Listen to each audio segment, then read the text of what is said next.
Hola a todos y todas, bienvenidas a una nueva edición de Animales con Derechos. Como sabes, nuestro lema es Uniendo causas, conectando derechos.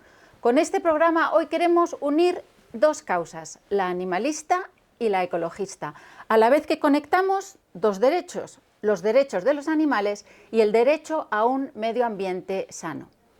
Es común que cuando alguien se refiere a los defensores de los animales, lo haga con el término ecologistas. Sin embargo, los animalistas de a pie sabemos perfectamente que animalismo y ecologismo no solo son causas muy diferentes, sino que a veces son causas enfrentadas. En el animalismo, el enfoque está en el individuo, en su capacidad de sentir, de pensar y experimentar el mundo, y en consecuencia, en su derecho a una vida digna, ya se trate de un perro, un cerdo, una cotorra o un topillo.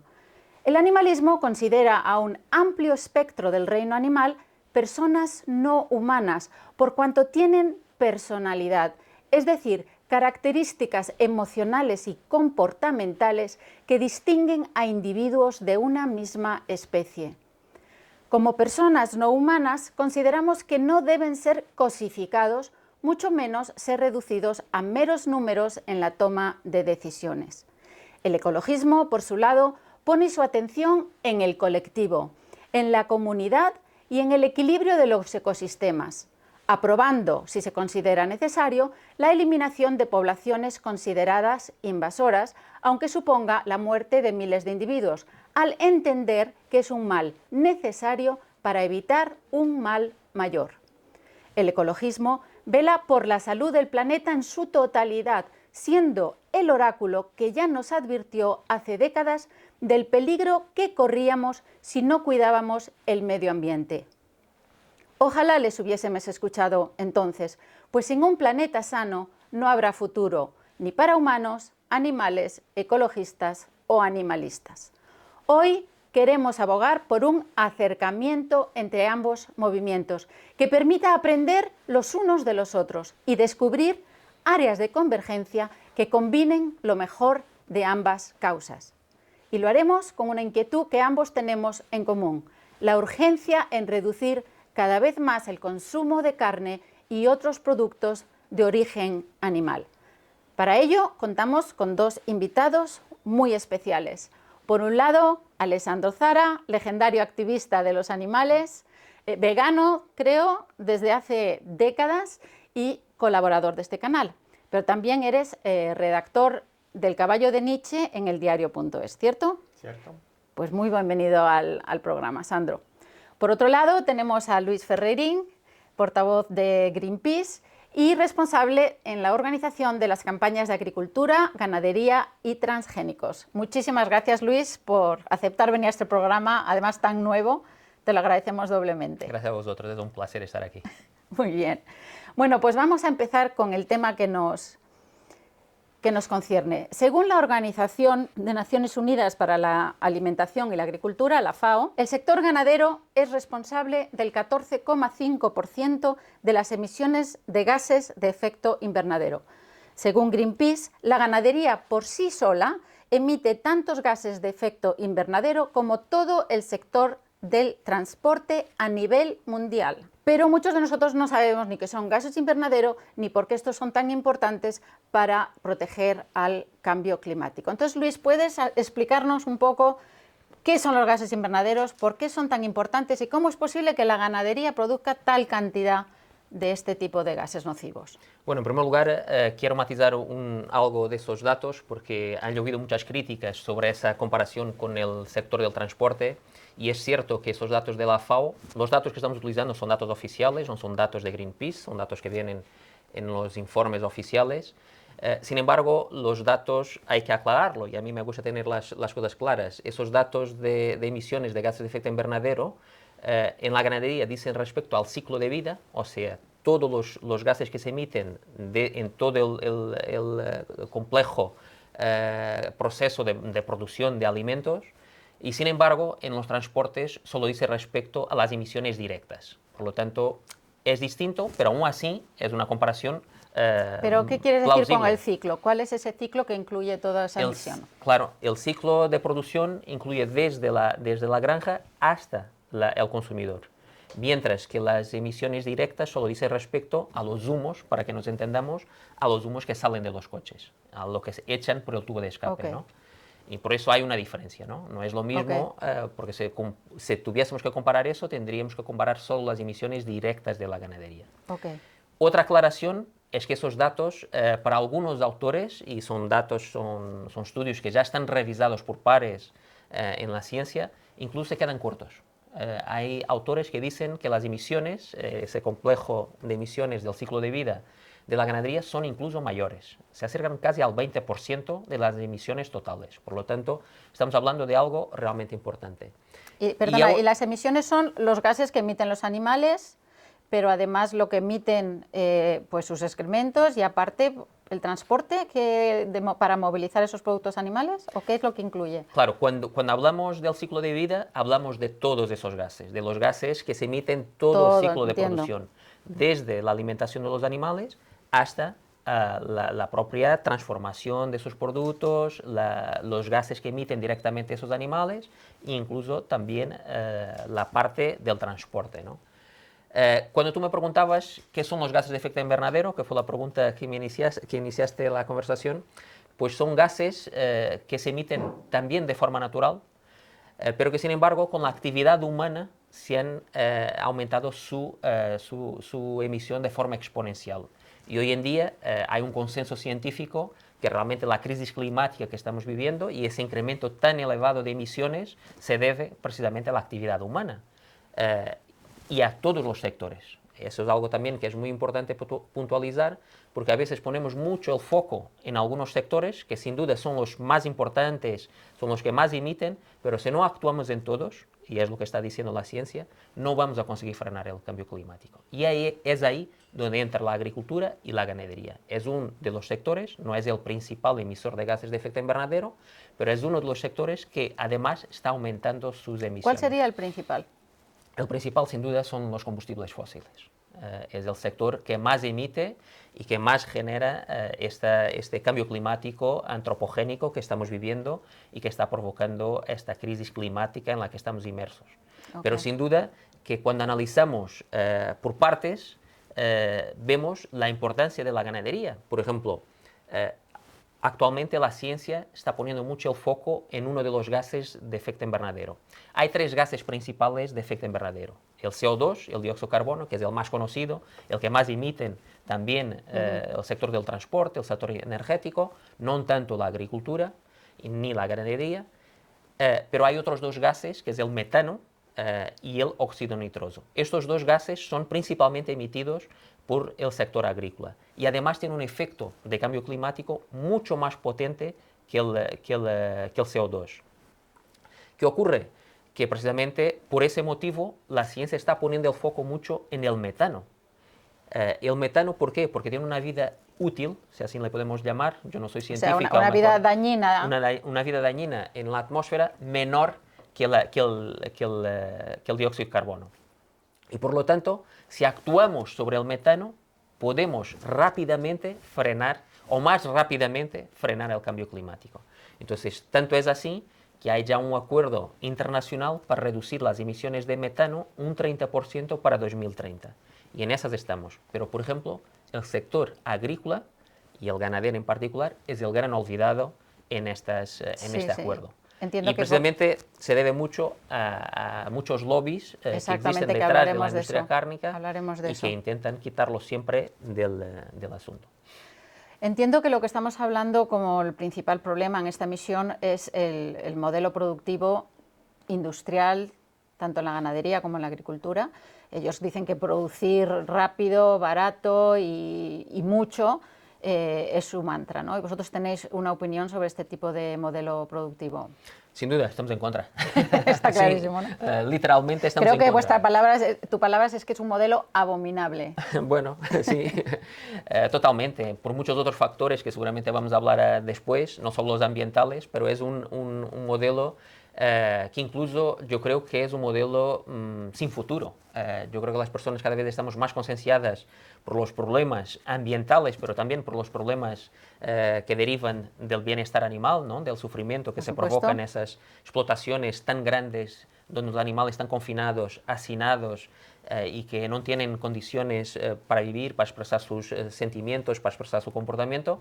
Por lo tanto, cada vez estamos más concienciados de eso y cada vez vamos a optar más a alternativas. Por un lado, alternativas que evitan totalmente el consumo de alimentos de origen animal y por otro lado, las alternativas que son reducir de forma drástica, sobre todo en los países enriquecidos, el consumo de carne y de otros alimentos de origen animal. Ese es el posicionamiento de Greenpeace. Nosotros no estamos pidiendo a la gente que deje de consumir carne, ni otros alimentos de origen animal, sino que reduzca, en los países enriquecidos, reduzca drásticamente, porque está muy por encima de las recomendaciones dietéticas, que reduzca drásticamente ese consumo y, a ser posible, de forma progresiva, que esos alimentos que se pueden tomar de forma ocasional, según marcan las pautas dietéticas, pues que provengan de un modelo de ganadería que sea sostenible y saludable, ¿no? Que más respetuoso con el medio ambiente y con los animales. ¿Qué opinas tú de eso? ¿Es tu visión también, digamos, qué es lo que te gustaría desde tu posición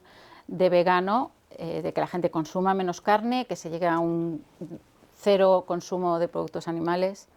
Sí, realmente nosotros abocamos porque se termine el consumo de productos de origen animal, tanto para la alimentación como para la vestimenta, como para cualquier otro tipo de actividad humana. El asunto es que consideramos que hay que mantener vivo el relato y el concepto y el objetivo de eliminar ese consumo de productos de origen animal, porque es evidente que un cambio a largo plazo va a ir hacia ello. O sea, aceptamos, porque las estadísticas lo imponen, lo reflejan, que es probable que un 40% de personas que consuman pocos productos de origen animal van a influir más que un 1% de personas que no consumamos absolutamente. Pero este es un paso intermedio.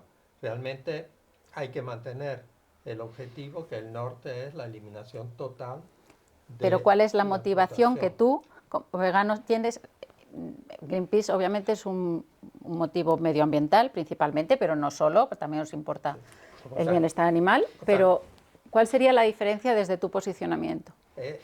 Nosotros estamos realmente hacia el respeto a los derechos de los animales.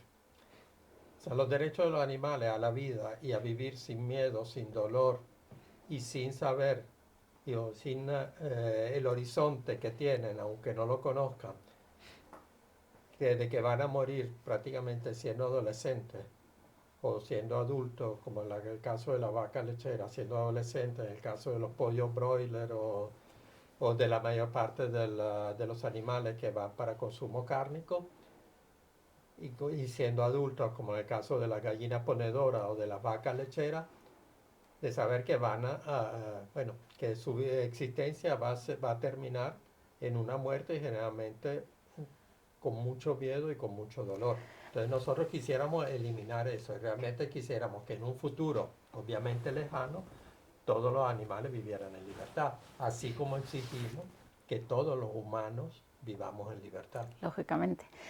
Yo creo que también es importante desde el punto de vista que a veces en la opinión pública se considera que lo peor de los animales que están destinados a consumo humano es que van al matadero, que se les mata.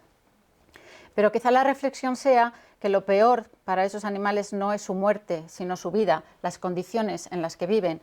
Todos hemos visto imágenes de esas cerdas parideras que están en una jaula, que no se pueden mover, no pueden dar cariño a sus crías. Es una claustrofobia absolutamente increíble que todavía puede existir. También hemos visto, yo recientemente, cómo a los cerditos pequeñitos los atan así y sin ningún tipo de anestesia, le cortan el rabo, los colmillos les castran. O sea, hemos visto como los terneritos de una vaca de leche son apartados inmediatamente de la madre, nunca reciben un lametazo de su madre, no saben lo que es el calor, el cariño, y después son tratados como meros objetos tirados al suelo a golpes y matados en mataderos, ¿no? Entonces, esa es la razón desde el punto de vista animalista. Pero sabemos que hay muchas otras razones, que nos va a explicar seguramente Luis, de las consecuencias de que cada vez haya más animales destinados a carne y a productos animales, como puede ser la desforestación, el tema de la contaminación del agua, los peligros de zoonosis y de nuevas pandemias. ¿Nos puedes explicar un poco más las consecuencias, que tienen muchas más ramificaciones, del tema de la producción de más animales, cada vez más animales para el destino de carne? Sí. Respecto a eso, precisamente para entrar en el tema que estás poniendo sobre la mesa y para complementar lo que acabas de decir, me gustaría dar un dato.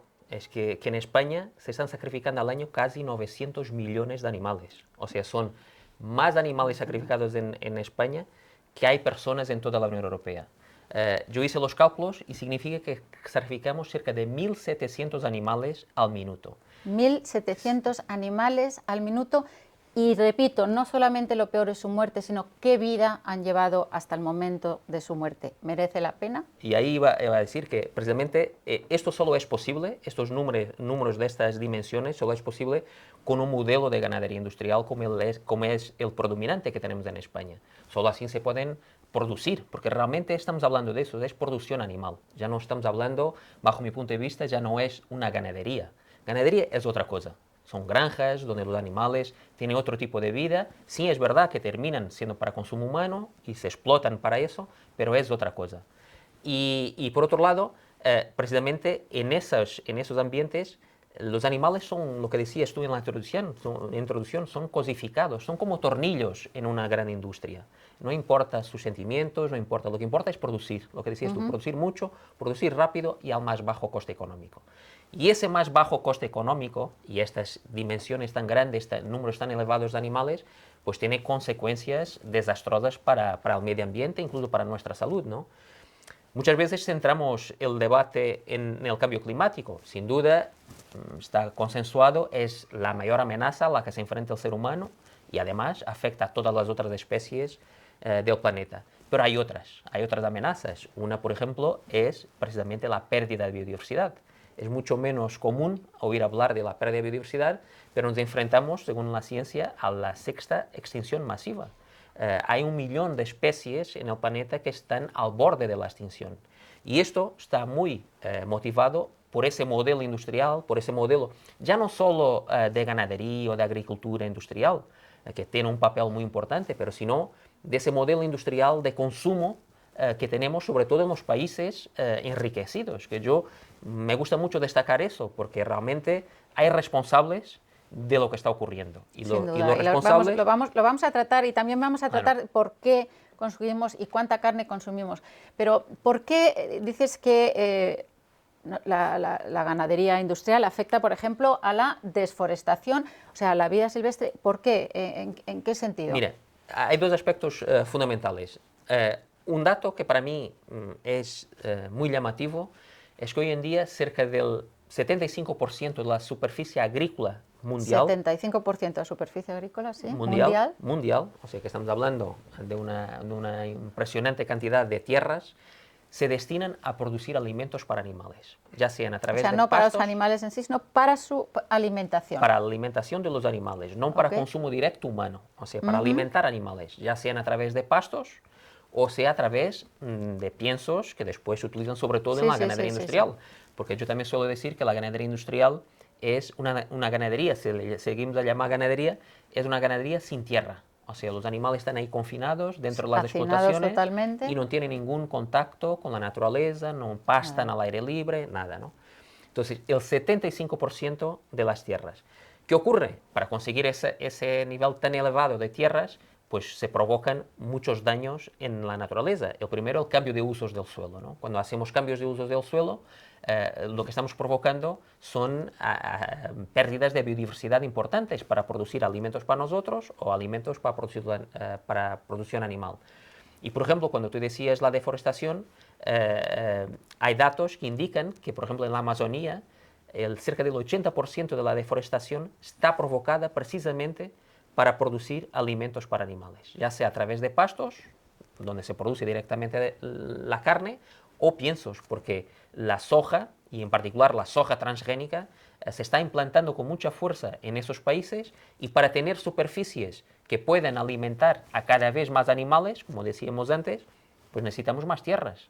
Y lo que ocurre es que vamos deforestando, cambiando los usos del suelo y además agravando esa situación. Quizá vamos hacia un precipicio porque somos ya una población de 8.000 millones prácticamente de habitantes y que van a necesitar ser alimentados, y cada vez es más importante la eficacia y la eficiencia de los recursos que tenemos. Entiendo que la producción de carne requiere muchos más recursos que la producción, por ejemplo, de proteína vegetal, ¿no?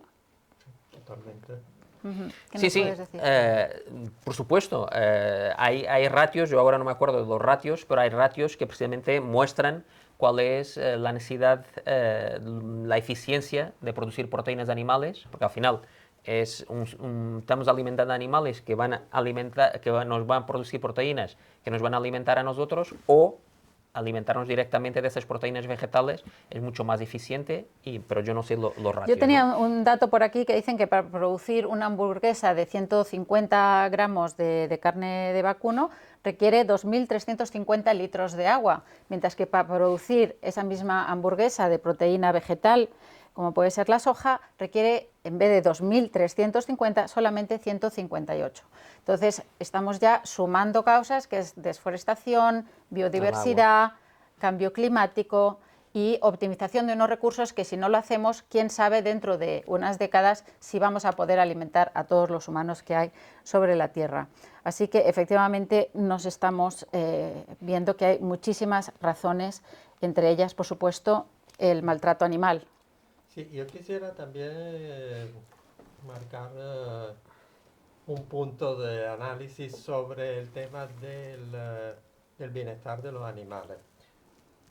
O sea, un animal es obvio que donde mejor está es en libertad, en un medio ambiente en el cual pueda proveerse de su alimento, de agua limpia, etc. Y ese es el animal que siempre ha vivido. Ahora, se está construyendo todo un relato de parte de la industria cárnica de que los animales tampoco están tan mal en la macrogranja. Incluso están tratando de convencer que el animal está mejor en una macrogranja donde tiene acceso a agua, comida y un ambiente o caliente en invierno o frío en verano, fresco en verano, y no los animales, por ejemplo, en la explotación, en la ganadería extensiva, donde están expuestos a depredadores, al terrible lobo que está comiendo todos los ganados de España, o a que puede ser que tenga que beber agua contaminada, que no la tenga tan cerca, que pase frío en invierno y calor en verano. Entonces se está haciendo todo un relato de que realmente la ganadería y la industria de la explotación animal realmente se preocupa por el bienestar de estos animales. ¿Qué opinas de eso, Luis? Pues sí, es un relato que cada vez se está imponiendo más y es lamentable, ¿no? Yo muchas veces comparo una macrogranja o una explotación de ganadería intensiva con una persona que esté todo el día sentada delante de un televisor, que los animales ni siquiera tienen eso para distraerse, y comiendo sin hacer nada. Precisamente es lo que hacen allí. Lo que quieren es cebar los animales para que lleguen lo antes posible al matadero. Cebar los animales para que produzcan la mayor cantidad de leche posible. Y claro, eso no puede ser. Nosotros no estamos en contra del consumo de ese tipo de productos, pero sí que queremos que sean producidos de otra forma, ¿no? De una forma mucho más sostenible y respetuosa con los animales. ¿Hay algo que querías añadir? Sí, el asunto es que siempre se trata de hacer ver que esos animales de una u otra manera tienen una existencia aceptable. Yo no lo comparo con la persona que está sentada frente a la televisión, sino más bien lo comparo en una cárcel, que También. tienen un rato de patio diario, pueden salir al aire libre cuando quieren, un par de horas al día o cosas así, que es lo que están planteando también muchas macrogranjas, que la macrogranja tenga acceso al aire libre, porque eso se lo impone la normativa europea, pero puede ser que el acceso al aire libre, ese aire libre sea o en Andalucía a 50 grados o en Burgos en invierno a -5 grados. Entonces realmente es todo un relato de bienestar. También hay el tema de los mataderos. Eh, Hay una gran escritora y multipremiada escritora americana, Temple Grandin, que ha ganado premios por diseñar mataderos en los cuales se reduce El estrés. grandemente el estrés de las vacas, porque en lugar de tener pasillos rectos, tienen pasillos curvos, por lo tanto no se enteran que al otro lado lo que le espera es la muerte. Lo mismo que la normativa de aturdimiento. Es verdad que un animal aturdido probablemente no sufra en el momento en que lo van a degollar. Pero eso no justifica que el animal sea sacrificado después de haber vivido en condiciones miserables toda su vida y a una edad en la que podría tener muchos años por delante. Aparte que el aturdimiento falla, o sea, yo estuve viendo, por ejemplo, aturdimiento de vaquillas después de capeas y en muchísimos casos falla y el animal está perfectamente vivo en el momento en el que se le degolla. Volviendo al tema de macrogranjas, Luis, en marzo de este año bloqueaste, ¿no?, junto con otros activistas, la puerta del Ministerio de Agricultura con la campaña en contra de las macrogranjas. Cuéntanos cómo fue aquello, qué conseguiste y cuéntanos un poco más qué es una macrogranja.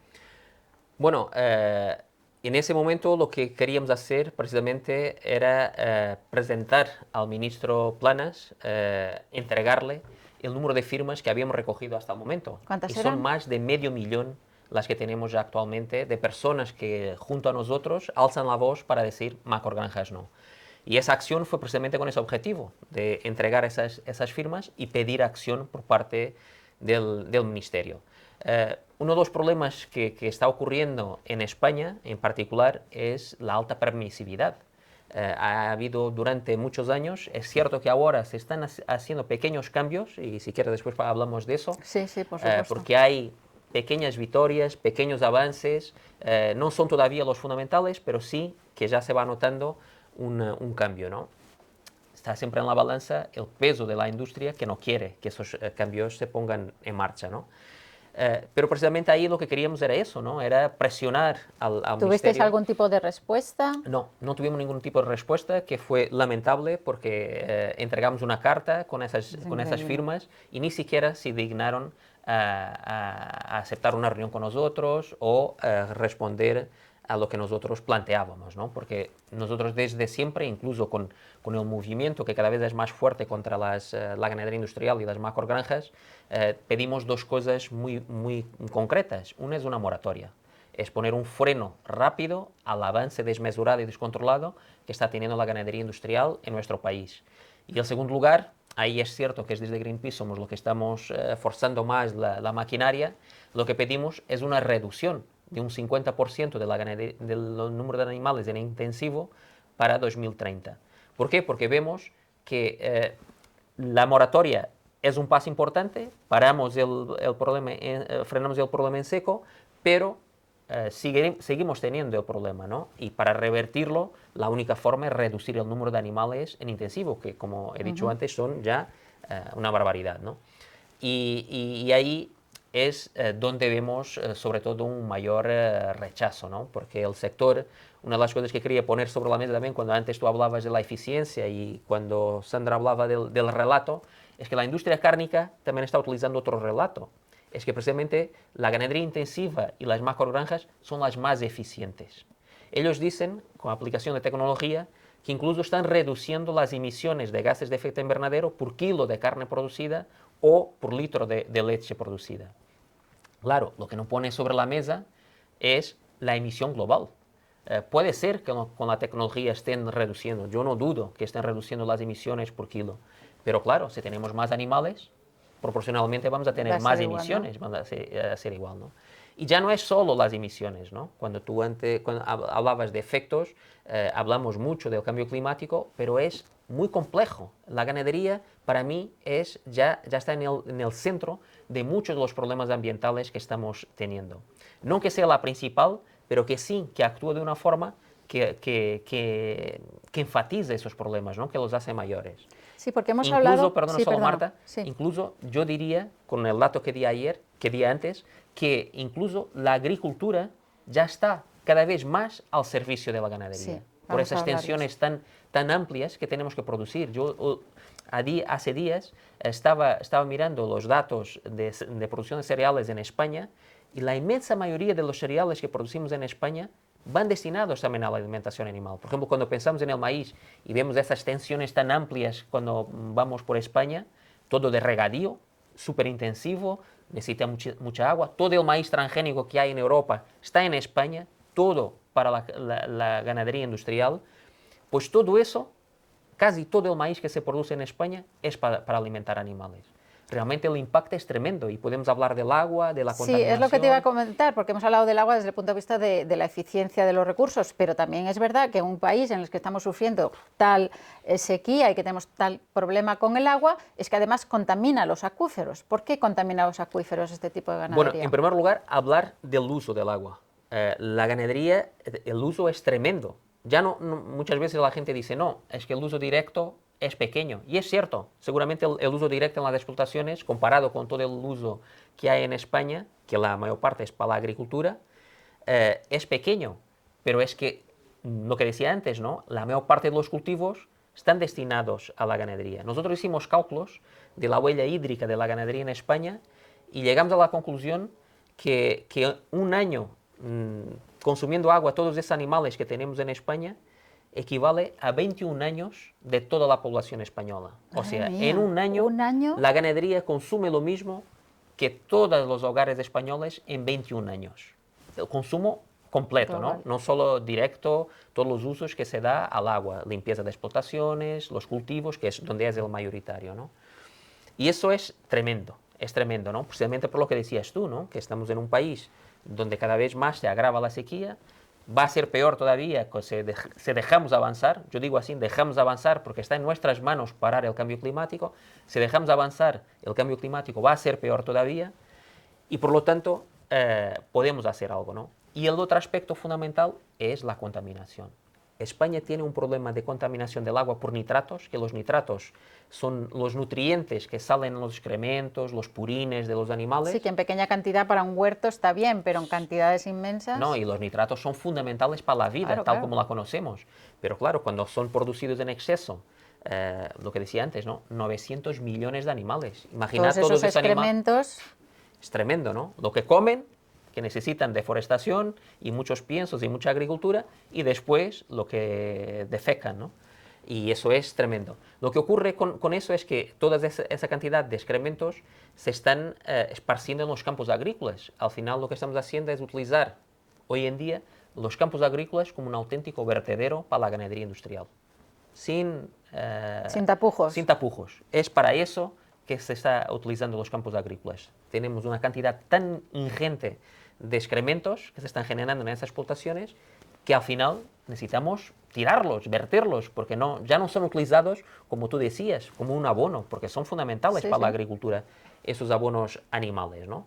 Por lo menos, bajo nuestro punto de vista, para romper también la dependencia con los fertilizantes. Pero una de las cosas que más me sorprende es que está clarísimo, la ciencia lo dice, lo perjudicial que es, y sin embargo se debe de ver a dos vertientes. Por un lado, que hay una demanda, y me gustaría que después habláramos por cuánto se consume de carne en España y si eso está creciendo o no, pero por otro lado, lo que me parece verdaderamente alucinante es que está siendo apoyado por la política agraria común de la Unión Europea, ¿no es así? Totalmente. Es una política que al final es una política productivista.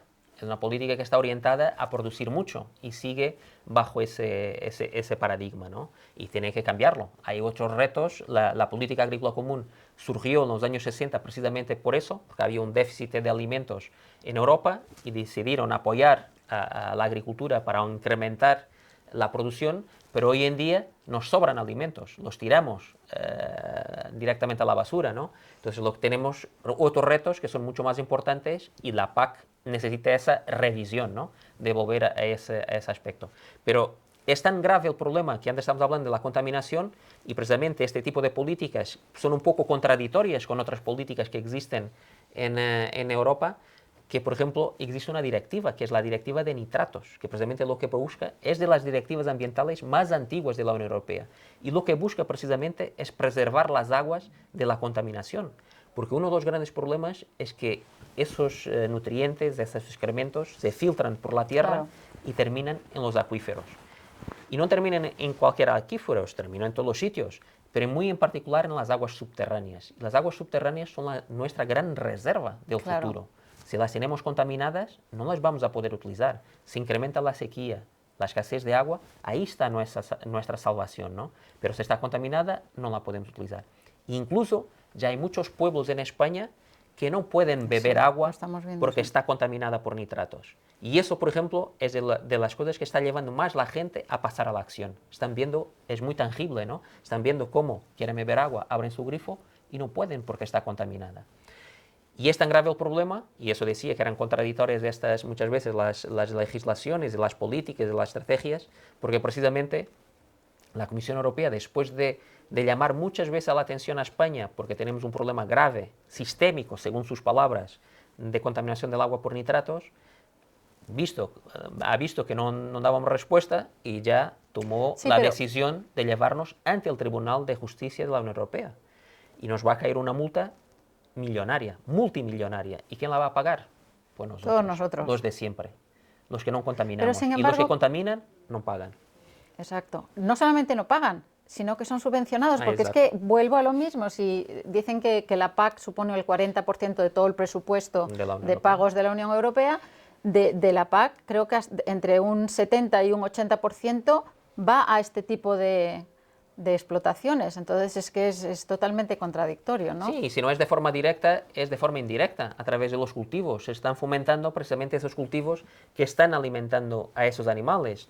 Por eso yo decía antes que la ganadería está en el centro del problema y que la agricultura industrial está cada vez más a su servicio, porque precisamente todo va a su alrededor, ¿no? Para seguir creciendo. Y nosotros que nos hemos peleado tanto con la PAC también por el tema de las subvenciones a ganaderías de lidia, y aquí nos vemos un punto en común clave en el que animalistas y ecologistas debemos fusionarnos y presionar para la próxima revisión de la política agraria común. Sí, además que es muy duro decirlo, pero España está terminando siendo el estercolero de Europa. Es decir, hay unos sistemas de producción que por ejemplo, en Alemania tienen una altísima eficiencia que ahora se está alcanzando también aquí en reproducción de animales.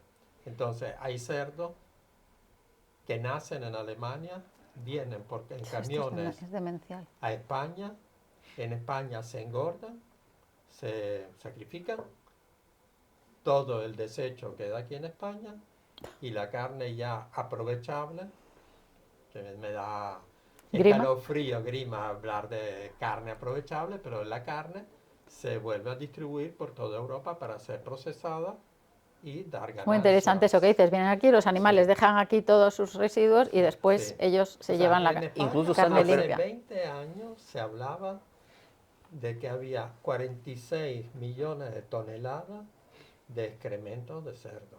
O sea que a cada español le toca 1 tonelada de excremento de cerdo. Eso es algo que se puede visualizar, porque aquí siempre hablamos de las proporciones son en campos de fútbol, que todo el mundo sabe cuánto mide un campo de fútbol.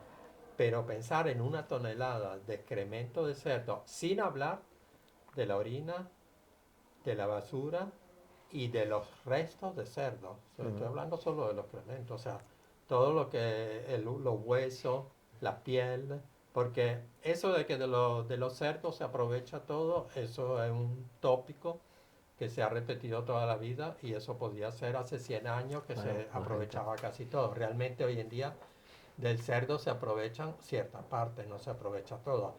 Y tal es el caso que, por ejemplo, uno va, uno va buscando en los productos, en los ingredientes que se utilizan, la grasa de cerdo, tratan de meterla por todos lados. En la industria de los cosméticos, en la industria pastelera, sustituyendo grasas, otro tipo de grasas, etcétera. Ahora, quizás, tanto por un poco el rechazo de los consumidores como porque sale más costoso, se está sustituyendo con otros productos que ecológicamente son aún peores, como el aceite de palma y como salud también, pero son igual de malos. Pero hay todo, es realmente escalofriante. Tenemos el caso, por ejemplo, de los pollos. O sea, hay ciertas razas seleccionadas de pollo que los machos engordan muy rápido. La típica, el caso más conocido es el pollo broiler. Y hay otros que la gallina es más ponedora. Entonces tenemos grandes granjas de reproducción, solamente de reproducción. Los animales pues no van a vivir ahí, sino que nacen pollitos y los pollitos de broiler sobreviven unas cuantas semanas hasta que son utilizados para carne. Y las hembras van literalmente a un triturador, a un basurero. Y lo contrario con lo de con las ponedoras, que los machos terminan. Entonces, Es una barbaridad. Cuando desde el ministerio o desde las organizaciones de productos cárnicos nos hablan de bienestar animal, es realmente una cosa cínica. Porque no puede haber un bienestar animal ahí donde se utilizan a los animales de esa manera. De todas maneras, si están creciendo cada vez más las macrogranjas, se está financiando, es porque hay una demanda. Y yo me quedé verdaderamente muy sorprendida cuando leí, no sé si será cierto, que España es el país de la Unión Europea que más carne consume. Famosos por la dieta mediterránea, pero me parece que somos más de chuletón, ¿no? Entonces, ¿cómo es posible que pasa esto? Un chuletón al punto es imbatible.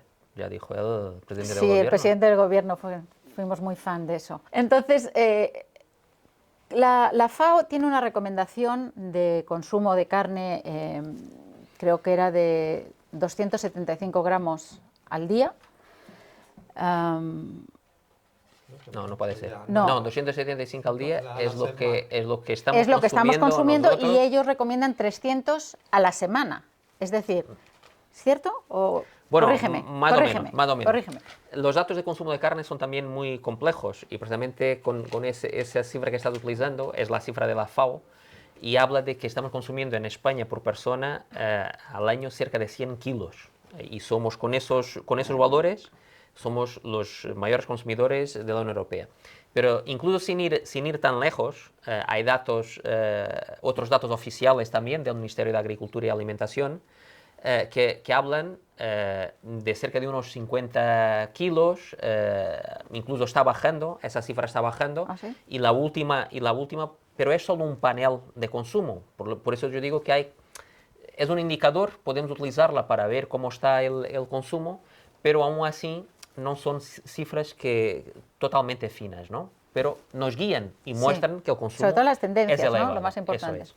Y precisamente ahí hay buenas noticias, ¿no? Precisamente los últimos datos del Ministerio muestran que desde el año 2017, nosotros empezamos la campaña en 2018 y yo empecé a mirar los datos para ver un poco cómo se repercutía, ¿no? Sí. Y hasta la actualidad, los últimos datos del Ministerio son de 2022 y hubo una reducción del consumo de carne, según ese panel de consumo, de un 21%. ¿Desde cuándo? Desde 2017 hasta 2022. Bueno, eso es muy bueno, ¿no? Y es una cifra Jolín, que yo estuve analizando precisamente para este programa y dije, voy a ver cómo ha así, evolucionado por favor. eso. Pero aún así, lo que quiero incidir es que estamos muy por encima de las recomendaciones. La recomendación que tú hablabas de 300 gramos a la semana es lo que recomienda un nuevo concepto acuñado por la ciencia en 2019, que es lo que se denomina la dieta de salud planetaria. En resumen, dieta de salud planetaria. es una dieta que es buena para nosotros y buena para el Para el planeta. planeta. Y entonces en esa dieta dice que deben predominar los alimentos de origen vegetal, que de forma ocasional y opcional se pueden consumir alimentos de origen animal, pero siempre con un máximo, que son esos 300 gramos de carne, y hay otras cifras para la leche, para los huevos, para todo. Está todo muy detallado. Pero incluso, si vamos a las últimas recomendaciones que ha hecho el gobierno de España en cuanto a las recomendaciones dietéticas para España, marca 375. O sea que no está muy lejos de esos 300. Yo incluso ya digo, mira, esos 375 Sí, pero casi se comen me al valen ministro, también. ¿no? También. Claro, también, esa es otra. Eso podemos también hablar largo y tendido, Sí, ¿no? sí. Pero precisamente, según esa cifra y según lo que te dije antes, que a pesar de que está bajando, aún así en España estamos consumiendo el doble de lo que marca la recomendación dietética para España, que son 375 gramos a la semana. O sea, estamos consumiendo el doble, cerca de 750 gramos a la semana, cuando debería ser esos, por lo menos esos 375. Pues por lo menos aquellos que coméis carne, por favor, ser conscientes, reducir, porque las consecuencias son devastadoras. Y siempre que podamos hacer esa transición progresiva de las carnes que son industriales a carnes más sostenibles. Claro, y productos por lo más menos, sostenibles y que los vienen, animales claro. morirán, pero por lo menos tengan una vida que no sea Y como las precisamente para macrogranjas. responder a lo que tú decías, todos estos problemas está orientado por eso. Por un lado, es esa demanda tan elevada, ese consumo tan grande en los países enriquecidos, y por otro lado, una orientación a la exportación tremenda. Sí, bueno, España es el tercer exportador, ¿no? En cerdo De carne de cerdo del mundo, o sea, y somos ahí. Ya estamos somos detrás, una lentejilla. estamos solo detrás de Estados Unidos Es y de tremendo.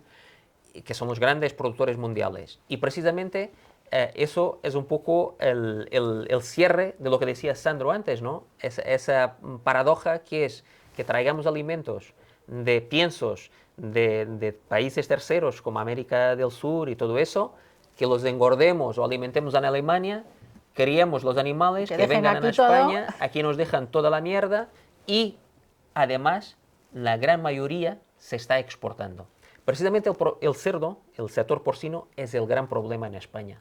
Los otros también lo son, pero el sector porcino ha tenido un crecimiento exponencial como ningún otro. Creo que hay 55 millones de cerdos vivos, ¿no? En España. 56 millones es el número de animales sacrificados. El censo de animales vivos es un poco tantos menor. Seres que viven, que en sueñan, que tienen miedo, que tienen amistades, que buscan cariño. Porque en esas explotaciones incluso llegan a ser dos producciones al año de cerdos. Consiguen sacar dos producciones y por eso los números son casi el doble del censo de animales.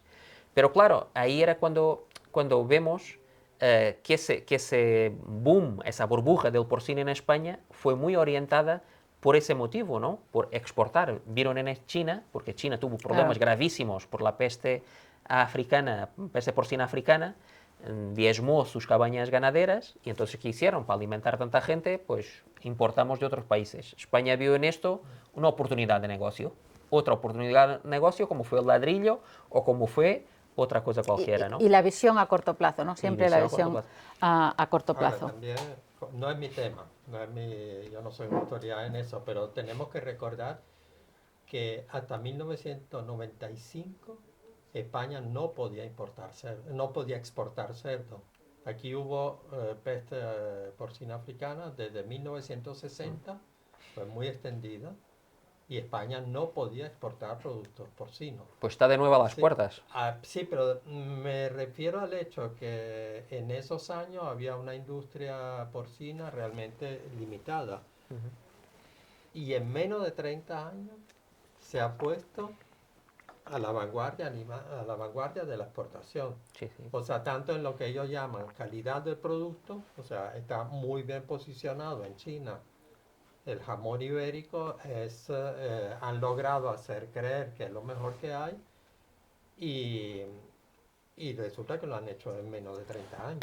Es una cosa realmente escalofriante. Ahora, ninguna industria en ninguna parte del planeta puede crecer de esa manera exponencial sin crear un problema, pero ni la industria plástica ni la industria metalúrgica, nada puede hacer eso. Mira, nosotros otras acciones que hicimos fue también en los grandes productores cárnicos y hemos estado varias veces en explotaciones Sí, del pozo, te iba a preguntar ahora, y además algunas incluso, con éxito como Noviercas, ¿no? Que has incluso, parado una incluso, macrogranja. sí, sí. Incluso estuvimos en las puertas de la sede del Pozo, ¿no? Realmente es el Grupo Fuertes, pero la marca más conocida es del Pozo. Y hay declaraciones de sus dirigentes que dicen que su objetivo es poner una pata de jamón en el hogar de cada persona, en el planeta. ¿Cómo es posible esto? Es que no se dan cuenta del sinsentido que están diciendo. No se puede Es que hacer esta además producción. hemos hablado de cambio climático, hemos hablado de recursos eficientes del agua que no lo consiguen, estamos hablando de contaminación del agua, estamos hablando de desforestación, pero otra de las cosas que acaba de mencionar Sandro es el tema de la peste porcina, es decir, esta concentración de tantísimos animales abre la puerta a problemas de zoonosis, es decir, a enfermedades que de los animales salten a las personas creando nuevas pandemias. Entonces, este es la problemática y que nos tiene que hacer valorar a cada uno de nosotros si realmente compensa seguir consumiendo este tipo de productos. Y ahora me gustaría en esta última fase del programa pasar a posibles soluciones. Tú has hecho campañas muy interesantes, por ejemplo en el Valle de Odieta, con el pozo que tú me mencionaste, y conseguiste parar la macrogranja, entiendo, de Noviercas, ¿es así? Bueno, conseguimos, la verdad que conseguimos. Mira, yo empecé el proyecto fue presentado en el año 2017, o mejor, yo me enteré en el 2017, los vecinos parece que ya había conversaciones incluso en el año 2016, y yo me enteré en el 2017, y desde el año 2017, sin parar, sin bajar nunca los brazos, de forma incansable, hemos estado ahí trabajando hasta conseguir pararla. Y conseguimos, muchas gracias. Y conseguimos, precisamente también con el apoyo de todas esas personas, de ese medio millón de personas que nos apoyan, todos los socios y socias de Greenpeace, porque Greenpeace es una organización totalmente independiente, tanto política como económicamente, y todo lo que hacemos solo lo podemos hacer por ese apoyo de las personas socias, ¿no? Y precisamente ese es un gran éxito, pero muestra cómo funciona la industria. La industria, realmente ese éxito se plasmó en un Real Decreto, una nueva legislación que el gobierno de España aprobó, donde pone un límite a las explotaciones de vacuno, pone un límite máximo, que está muy lejos de esos 24.000 animales que ellos querían explotar en Noviercas. 24.000 vacas querían explotar en Noviercas, sería la más grande de Europa, sin cualquier duda, y estaría entre las 5 más grandes del mundo. Pero claro, ahí digo cómo funciona la industria. ¿Qué están haciendo? Ellos demandaron el gobierno. Han demandado el gobierno y quieren impugnar esa legislación. Ajá. Y nosotros tuvimos que ponernos en este momento, de la misma forma nos ponemos en la puerta del ministerio para darles candela, pero también les apoyamos. Y ahora nos hemos presentado como codemandados para apoyar al gobierno en contra de estas industrias que quieren parar esa legislación, la quieren eliminar. Aparte que hay muchos lobbies detrás también, ¿no? Porque acabamos de ver la Cumbre Financiera Internacional en Colombia y resulta que los que están allí, que quieren pues, financiar la mejora del planeta y tal, y no sé qué, y sin embargo están financiando a las grandes ganaderas en Brasil y cosas similares. O sea que te enfrentas también a un lobby muy poderoso, seguramente el que más dinero tenga del planeta, y que tienen sus propias campañas como la SLAP. ¿Nos puedes explicar qué es la SLAP? Mira, primero decirte, en España la industria cárnica es el cuarto poder económico. O sea, detrás de la industria de los combustibles fósiles, las grandes energéticas, es el cuarto poder económico. Y por eso ya vemos cómo se mueve, ¿no? Tiene un poder tremendo. Está lanzando campañas de lavado de imagen en Europa, en España, atrayendo a supuestos científicos para hablar bien de la ganadería industrial, para hablar bien de la ganadería y hacernos un lavado general de lo que ocurre. Y realmente es tremendo, ¿no? ¿Cuál era la pregunta que me hiciste? Sí, lo de SLAP, ¿no? Que la SLAP, sí. La demanda estratégica contra la participación pública. Eso es tremendo. Se utiliza mucho para frenar, para callar precisamente a campañas como las que has activistas hecho. Como nosotros. Yo fui demandado. Yo soy una de las personas que fue demandada por Valle de Odieta. Precisamente ellos querían que nosotros nos retractáramos de todo lo que dijimos, porque hicimos acciones muy potentes para demostrar su daño en la macrogranja que ellos tienen, porque este era un proyecto no Viercas, pero tienen uno en Caparroso que es lamentable, con un montón de incumplimientos, un montón de procesos sancionadores por parte del gobierno de Navarra, tremendo, ¿no? Y allí hicimos muchas campañas para poner evidencia, mostrar a las personas realmente lo que es la ganadería industrial, lo que son las macrogranjas, que lo vieran directamente. Y por eso el Valle de Dieta me demandó a mí directamente para ver si me conseguía callar, me pedía que me retractara de todo lo que dije en los mismos medios que había pronunciado esas palabras, y además demandó también a 15 personas de 14 colectivos de Navarra. Con Greenpeace no ha conseguido nada, porque nosotros felizmente tenemos capacidad para poder enfrentarnos, y al revés, a mí me ha motivado más. Precisamente el día que me han puesto la demanda, pasado poco tiempo, estábamos en Oviercas haciendo la mayor manifestación que hicimos de la historia en Oviercas contra esa macrogranja. Nosotros y muchos otros colectivos. Pero sí que lamentablemente estas herramientas que tiene la industria están callando a muchas personas. Precisamente en Navarra han conseguido callar a algunos colectivos. ¿Por qué? Porque tuvieron miedo. Por ejemplo, otra gran empresa en España, el grupo Coren de Galicia, ha puesto una demanda también contra un activista gallego. Y allí le pedían 1 millón de euros. 1 millón de euros, claro. Una persona que... Le hunde la vida, claro, a la le hunde suya la vida y la totalmente. de Y de su familia y de todo. Y hay gente que cede ante eso. Pues nosotros lo que hicimos fue apoyarle. A Manuel García de Galicia le apoyamos, y al final pues conseguimos que Coren retirase su demanda. Y pero eso lo están haciendo con periodistas que se muestran contra sus opiniones, está haciendo con muchos otros colectivos, ¿no? Yo creo que este asunto, así como el greenwashing, que es el lavar lo que no está bien para que parezca que es muy ecológico, etcétera, merece un nuevo programa que, si quieres venir de nuevo, siempre eres bienvenido, y lo trataremos en más detalle. Y ahora, sí, Sandro, querías añadir algo. Una cosa que es muy llamativo, que ahora en el ambiente jurídico hay el término ecoterrorismo. Y ecoterrorismo, generalmente se acusa de ecoterrorismo a Greenpeace, a los colectivos animalistas, a los colectivos ambientalistas, y no realmente a los verdaderos ecoterroristas. O sea, los que están destruyendo el planeta. Una granja de bisones en Galicia, donde hay 10.000 bisones europeos que viven en libertad, y hay cientos de miles de bisones americanos que viven en granjas y que se escapan a cada rato por los cutres que son las granjas, eso es ecoterrorismo. Los purines que ya no hay campo en España para utilizar todos los nitratos que producen las granjas de cerdo, eso es ecoterrorismo. Y en cambio, el ecoterrorismo, el delito de ecoterrorismo, se utiliza para amedrentar a los colectivos que realmente están denunciando la termia ecológica. Tenemos que ir terminando. Perdona, sí. Sandro, pero sí me gustaría que una de las cosas que está en nuestras manos es apoyar este tipo de iniciativas, ir todos a una, porque es algo en lo que estamos. Y el movimiento animalista es muy, muy fuerte, y el movimiento ecologista es muy, muy fuerte, pero seremos mucho más fuertes si además nos unimos. Pero me gustaría, para la gente que nos está escuchando y que quiere dar el paso a veganismo, Sandro, que des unos consejos de cómo pueden dar ese paso a ir dejando, ¿cómo lo hiciste tú? Y breve, porque tenemos poquito tiempo, claro, pero que des tú los consejos. El asunto es que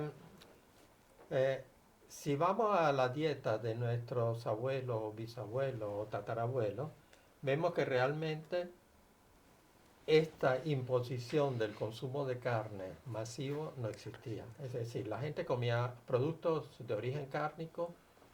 El pollo era un producto que se comía o el domingo o en las fiestas. O sea, la leche y los huevos se le daban a los más débiles de la familia, a los ancianos que ya no podían masticar, etc.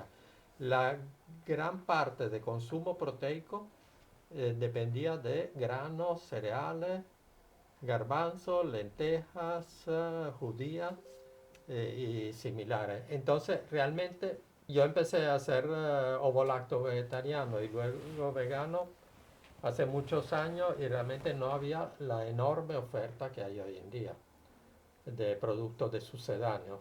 Ahora, yo creo que en general se puede ser vegano comprando en el mismo mercado en el que compra todo el mundo.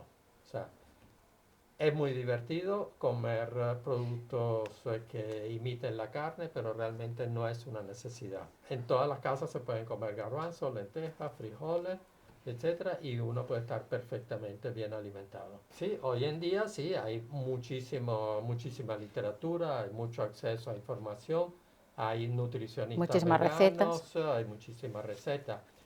Y una cosa que es muy llamativo, que probablemente tenga que ser otro programa respecto a esto, que incluso las industrias cárnicas, las macroindustrias cárnicas, están encubiertamente entrando al negocio de los procesados de las proteínas vegetales. Así, y explícitamente No también. voy a hacer nombres, pero existen. Sin embargo, creo que tenemos que ser muy cuidadosos porque siendo vegano y siendo estrictamente vegano, puedes estar directa e indirectamente matando a muchísimos animales si esas frutas y verduras que consumes no son de una industria, es decir, si son de agricultura industrial.